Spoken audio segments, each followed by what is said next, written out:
पूरी महफिल दिल हार बैठी जब छमक छल्लो बनकर जी हाँ आम्रपाली ने लगाए ठुमके।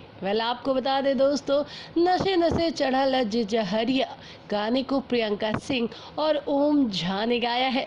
वहीं छमक छल्लो छैल छबीली आम्रपाली के ठुमकों ने पूरी महफिल को जीत लिया। गाने के बोल प्यारे लाल यादव ने लिखे हैं और इसका म्यूजिक ओम झा ने दिया है।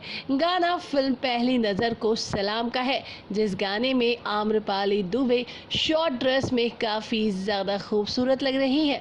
और ये फिल्म जिस तरीके से आम्रपाली के इस गाने को हाईलाइट करता है, वाकई में ये गाना काबिले तारीफ़ है। जिस गाने में आम्रपाली का डांस, उनका लुक, उनके एक्सप्रेशंस सिर्फ और सिर्फ तारीफ करने लायक है। जी हाँ दोस्तों, अगर बात करें आम्रपाली के आने वाले फिल्मों को लेकर, तो आम्रपाली बैक टू बैक ऐसी कई फिल्में लेकर आ रही हैं जिनके थीम और जिनके गाने हमेशा की तरह इस बार भी धमाल मचाने वाले हैं।